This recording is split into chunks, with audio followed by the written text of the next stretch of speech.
Bonjour André Besson. Bonjour. Donc nous sommes très heureux de vous avoir encore parmi nous cette année. Vous avez participé à de nombreuses éditions de salon. Qu'est-ce qui vous motive ainsi à revenir à Gélin? Déjà, j'ai été parmi les premiers dans ce salon. Je me souviens que j'avais privilégié déjà Gélin une année au profit de cette commune, alors que j'étais invité dans un plus grand salon.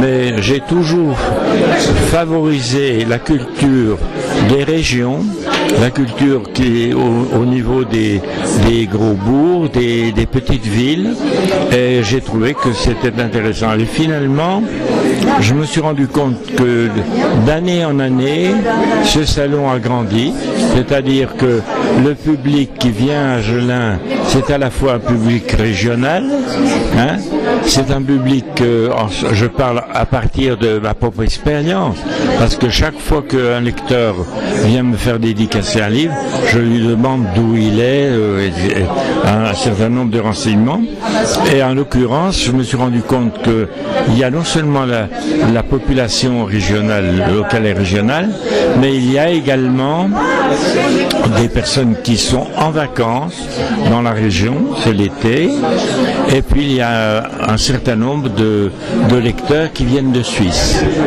Voilà. Et comme j'ai un très bon lectorat en Suisse, un certain nombre de lecteurs savent que je suis ici à Gélin et ils viennent me rencontrer. En tant qu'écrivain régional, êtes-vous porteur de valeurs particulières de ceux du terroir de Franche-Comté? Je ne veux pas dire que c'est l'essentiel de mon œuvre, mais quand même, c'est une part importante de mon œuvre, en ce sens que j'ai écrit des romans du terroir, j'ai écrit des histoires du terroir, l'histoire principalement de la résistance, puisque je suis considéré comme l'écrivain, en tout cas de Franche-Comté et de Bourgogne, qui a le plus écrit sur ce sujet, qui a réuni le plus de documents, le plus de témoignages. En 2013, donc, vous avez publié un ouvrage sur Pasteur. Qu'est-ce que vous pensez des liens qui existent entre les Francs-Comtois et cet homme de science qui a vécu à Arbois? Oui. Alors, puisque vous parlez de Pasteur, je signale au passage que mon livre sur Pasteur a été classé premier meilleur livre de l'année 2014 au niveau des bibliothèques Orange. Les bibliothèques Orange sont des bibliothèques payantes qui rayonnent à travers le monde.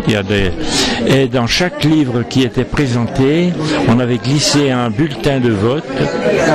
Et donc, j'ai eu la note de 17,40. Ma concurrente la plus proche avait 1 point de moins, donc à l'échelon du monde. Alors, lorsque mon livre a été sélectionné sur 400 ouvrages, déjà, donc, ils n'en choisissaient que 60. Et alors, donc, j'ai fait partie des 60 candidats, et quand la présidente m'a dit « vous aurez beaucoup de concurrents », j'ai demandé à connaître. Et quand j'ai vu la liste des candidats, il y avait des prix Goncourt, il y avait des journalistes de haut niveau, il y avait en particulier un écrivain américain qui est décédé depuis et qu'on attendait comme étant un futur prix Nobel. Eh bien, j'ai devancé tous ces gens-là. Ça m'a fait aussi plaisir que si j'avais obtenu un des grands prix littéraires. Et depuis ce moment-là, mon livre ayant été diffusé à travers le monde, je reçois énormément de courriers d'un peu partout. Ce qui prouve que le franc-comtois Louis Pasteur est connu dans le monde entier et révéré dans le monde entier. Vous aviez produit un film pour l'insolite et merveilleux Jura. Oui. Dont vous avez écrit le scénario, je crois. Voilà. Et qui doit sortir en salle cette année. Ce sera mon 26e film.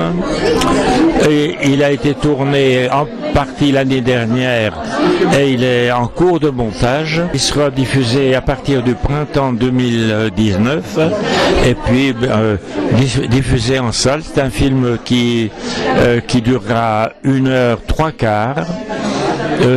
C'est la première fois qu'on aura tourné sur la Franche-Comté un film qu'on appelle un docu-fiction, mêlant à la fois l'histoire avec des comédiens et puis bien sûr les paysages.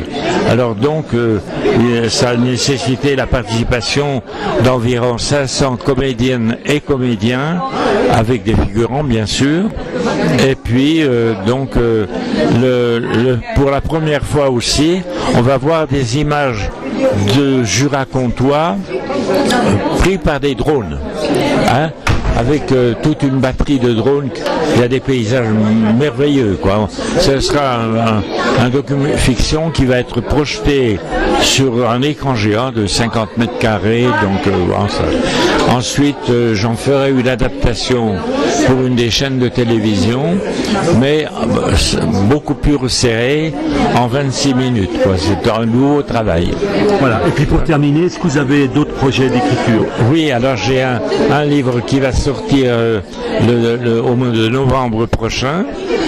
Et puis j'aurai un autre film qui sera diffusé, par une des chaînes de télévision, mais je n'en parle pas encore parce qu'il n'est pas encore en tournage. Eh bien, merci beaucoup. Voilà, j'en prie, et à bientôt. Nous l'espérons.